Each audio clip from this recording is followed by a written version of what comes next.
Ontem estava conversando com uma figura que apareceu na minha frente, no bom sentido do termo. E aí, no meio da conversa, a gente estava lá vendo o pôr do sol, gravando um vídeo falando de Ayurveda e altinha na praia. E aí ele perguntou, e a maconha?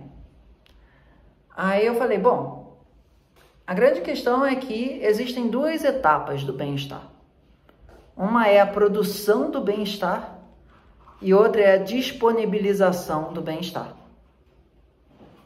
Esse é um conceito que a nossa cultura não tem muito claro, porque ele acha que a disponibilização do bem-estar é por si só suficiente. É como se você pensasse um revólver que você só se importasse com o gatilho, você não se importasse com a pólvora. Ok? Então, existem mecanismos para você, a gente, digamos assim, gerar ojas / tarupakakapa. Existem mecanismos para isso ser derretido e virar, digamos assim, endorfina, serotonina, ocitocina e esses hormônios de bem-estar, você sentir eles. Ok? O que a nossa sociedade no geral faz? Ela ensina a gente a sexo, drogas e rock and roll. Ela ensina a gente a mobilizar esse processo para fora, crendo que aquele show de rock, aquele baseado, aquela trepada, produziu aquele bem-estar. Ok? E aí a pergunta que eu fiz para esse nosso colega que estava ali ontem é, se você, digamos assim, se é a maconha que te dá uma onda boa, por que às vezes você fuma e o bagulho não dá uma good vibe, dá um bad vibe? Porque se a maconha fosse, digamos assim, ou o sexo, ou drogas, ou rock and roll, fosse o produtor disso, era de se esperar que se você põe a água no copo agora, e você toma essa água, ao você tomar a água, aquilo matasse a tua sede. Ok?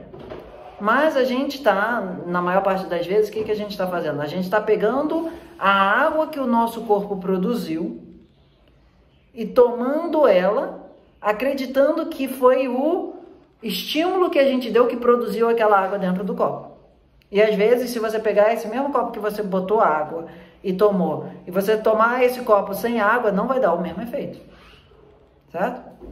Então, qual é o papel de um treco chamado Tarupaka Kapha e Bodhaka Kapha no Ayurveda? A gente pode dizer basicamente o seguinte: o cérebro para o Ayurveda é uma geleca importante que precisa estar ensopada.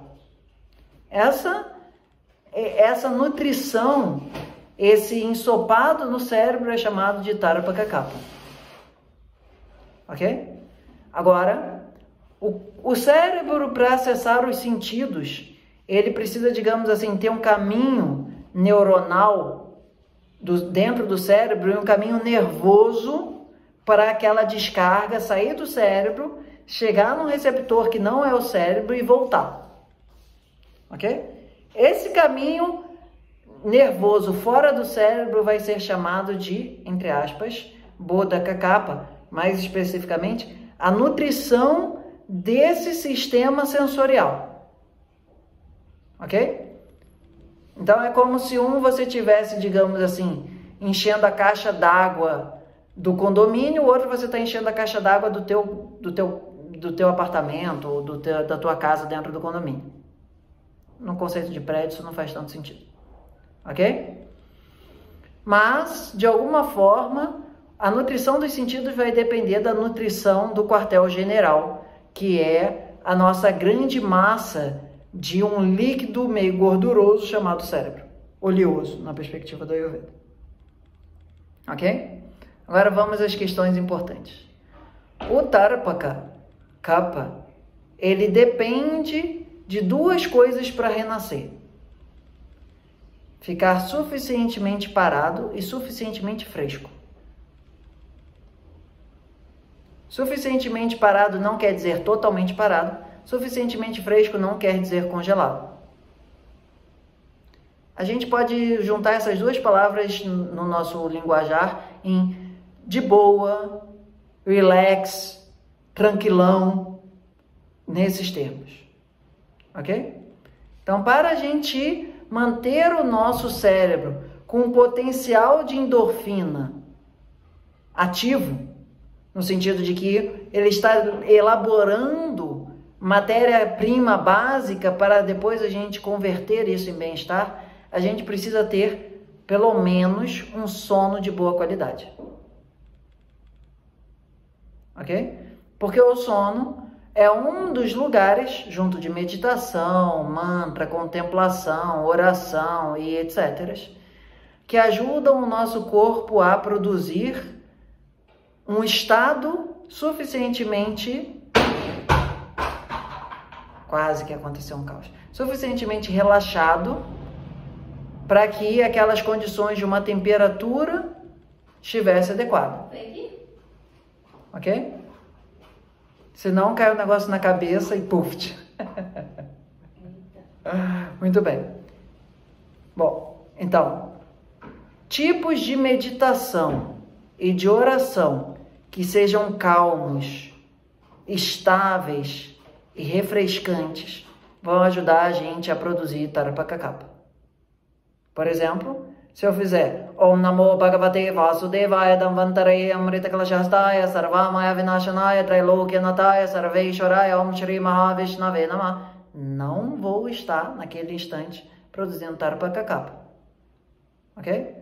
Mas se eu estiver eventualmente fazendo alguma coisa do tipo assim, Om Namo Bhagavate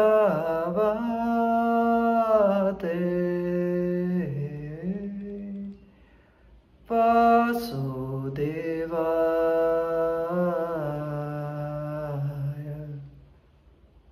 Basicamente, canção de niná. Ok? Se você põe o teu cérebro para cantar lullaby para ele, ele fala, vou fazer Tarapakakapa então. Ok? E do ponto de vista da nossa cultura ocidental, isso é praticamente pecado, porque isso são coisas de perdedores que não sabem que time is money. Ok? Então, existem 3 formas de você, digamos assim, melhorar a potência do teu sistema. Aumentando o Ojas, né, que tem a ver com Tarapakakapa, que vai aumentar a tua capacidade de sentir hormônios de bem-estar, vamos colocar assim. Existem práticas para aumentar o teu Tejas, / o teu Sadakapita, que vai fazer que na hora que você precise cortar um problema, você tenha tesoura para aquilo. Sabe, pedra, papel e tesoura? Você põe a tesoura quando é papel, você põe pedra quando é tesoura, e você põe papel quando é pedra. Isso é o Sadakapita. Ok? E o Tejas nesse contexto. Ou o conceito de prana. Tudo bem que essa palavra aparece em vários contextos, mas nesse contexto a gente pode dizer que é uma certa intuição, uma certa, digamos assim, informação privilegiada. A informação ela chega um pouco antes, digamos assim, do que da média do mercado. Ok? Você compra a ação na baixa e vende na alta. Não porque você foi inteligente, mas porque você teve uma certa, digamos assim, um insight. Ok? Cada uma das formas como a gente faz prática vai ajudar a gente nesse sentido. Por exemplo, essa forma do Om Namo Bhagavate Vasudevaya Dhamvantaraya, isso gera muito tejas. Você começa a deixar o teu sistema com clareza. Por isso que a gente faz isso antes do curso de Psicologia Védica, para a galera ter alguma chance de entender alguma coisa do que está saindo ali. Ok? Quando a gente faz alguma coisa do tipo assim...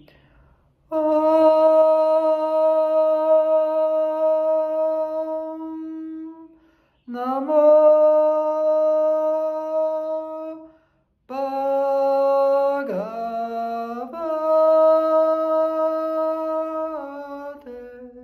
Canto gregoriano. Você está aumentando o prana. Dentro desse conceito de prana, tejas e ojas. Ok? A sua inspiração divina, as suas musas vão tocar mais músicas, digamos assim, de insights dentro do teu sistema. Mas, voltando ao Tarapakakapa, dado que teve essa nota de rodapé aí musical, Um dos aspectos é como que você cuida dos teus sentidos, ok? Porque se o Boda Kakapa, ele tá, digamos assim, falido, ele é tipo um irmão mais novo, que chega perto do irmão mais velho e fala, ih, se eu não pagar isso daqui, aí o irmão mais velho fala, puta, de novo o moleque tá fazendo merda, ok? Como você disse, aquele jumento tá, digamos assim, causando. Então, dentro desse contexto, uma das coisas que a gente deve fazer para proteger esse Tarapacacapa é melhorar as nossas atividades devocionais, no sentido de alguma coisa que você tenha devoção. Pode ser, digamos, o Maracanã. Se você tiver devoção pelo Maracanã, não tem problema, mas você tem que ir lá fazer puja para o Maracanã. Você acha o Maracanã a coisa mais importante da face da Terra e você reverencia aquilo, ok? O outro é evitar que o rombo do Boda Kakapa chupe muita energia do cérebro para tentar restaurar os sentidos. Porque o Tarapacacapa é meio que irmão meio bonachão do Boda Kakapa. E ele vai tentar ajudar os sentidos a não ficarem mais velhos, mesmo que ele, digamos assim, perca um pouco de capacidade espiritual. Ok? A ideia dele é o seguinte, é melhor manter ele humanamente ativo do que ele espiritualmente conectado e humanamente desconectado. Via de regra, o que isso significa é, a gente também precisa tomar um cuidado com a quantidade de horas que a gente está no nosso computador, até o Namasflix conta nisso daí, ok? E qual é a qualidade dos sentidos, qual é a qualidade dos inputs que a gente está tendo através dos nossos sentidos, por exemplo. Suponha que você goste de escutar música enquanto você está correndo, ou andando de bicicleta, ou qualquer coisa que seja.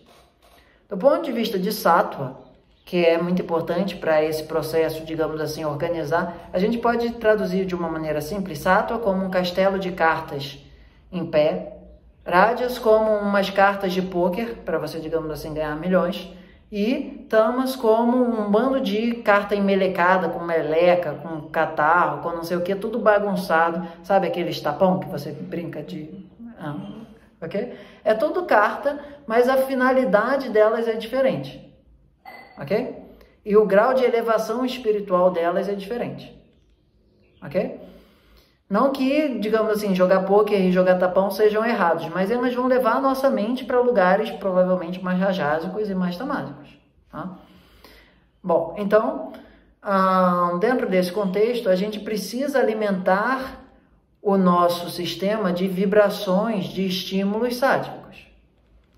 Então, por exemplo, se você está correndo e você está escutando alguma coisa do tipo lá, Shiva Om Namah Shivaya, Shiva Om, Shiva Om Namah Shivaya, Shiva Om. Por mais que seja uma música um pouquinho mais, digamos assim, animada, ele vai fazer você estar entrando em contato com alguma coisa diferente do e agora, que faço eu da vida sem você? Entendeu? Então, como a gente, principalmente no início do dia e antes de dormir, a gente cuida das impressões gerais do nosso sistema com inputs sáttvicos, ajuda a gente a produzir reserva de ocitocina, endorfina, dopamina, serotonina, todas essas inas que a gente, digamos assim, adora. Do ponto de vista do ayurvedês, Ojas na forma de Ojas sendo ativado por Tarapacacapa, vamos colocar dessa forma. E na hora que você for correr, na hora que você estiver tendo relação sexual, na hora que você estiver eventualmente tomando um chá de erva doce, ok? O sistema vai olhar e vai falar assim, é para derreter aquela matéria-prima e liberar aquilo na corrente sanguínea, ok?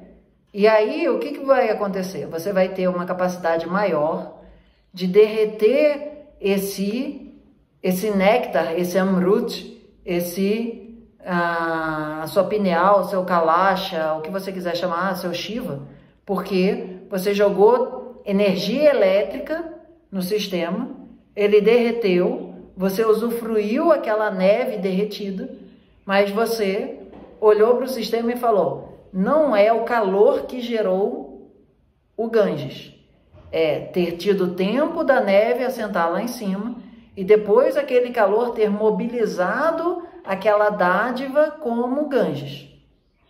Ok? No caso da maconha, no caso do sexo, no caso de todas as baladas de rave, que é o que a nossa cultura ocidental... O que na verdade acontece? Muitas vezes essas pessoas, elas fazem cara de que estão tendo a onda, mas no fundo elas, na verdade, na real, lá dentro não está acontecendo.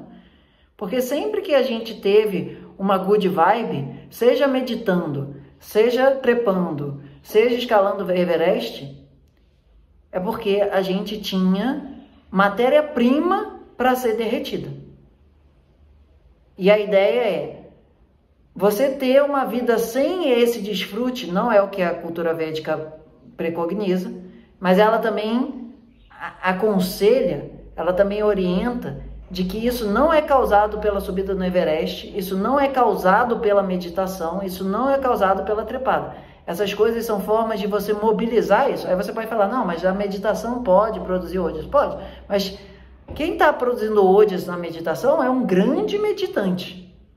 A pessoa que está meditando lá, sofrendo na meditação em algum grau, ela não está produzindo ojas. É meditação assim, high level. Da mesma forma que você pode ter um cara aqui, é um yogi fumando um baseado, ele está produzindo ojas, não é muito comum. Você pode ter um corredor que aprendeu a correr de uma forma em que o sistema ele fica mais poderoso em encarar estresse. Ojas é basicamente isso, assim, na nossa linguagem. Se você tem uma capacidade maior de lidar com estresse, é porque o teu sistema está com um nível bom de ojas. Ok? Então, envolve você fazer a poupança no porquinho e saber arrebentar o porquinho. Não só fazer poupança no porquinho e não só arrebentar o porquinho. Entender que existe a dinâmica lunar, que nutre o porquinho, e a dinâmica solar, que arrebenta o porquinho. E quando esses dois pedais da bicicleta pedalam de uma maneira bastante harmônica, a tua sensação de bem-estar é muito duradouro.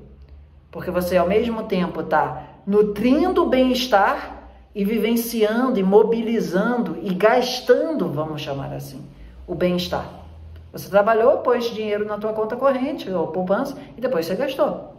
Tudo certo, mas o que a nossa sociedade ocidental faz é ficar gastando, até que a conta acaba, aí você começa a botar um monte de coisa artificial para ver se a conta fecha e não fecha. Você só está envelhecendo e ficando dependente de uma indústria de narcóticos, farmacêutico ou academia. Ok? Que também é uma forma de vício como muitas outras. Beleza. Deixa eu só dar um aviso aqui para a galera do YouTube. Esse vídeo é um vídeo patrocinado pelos nossos atendimentos Método Namastê, se você eventualmente quiser fazer algum atendimento também e, digamos, pareia um videozinho desse, é bem-vindo, tem as informações aí embaixo.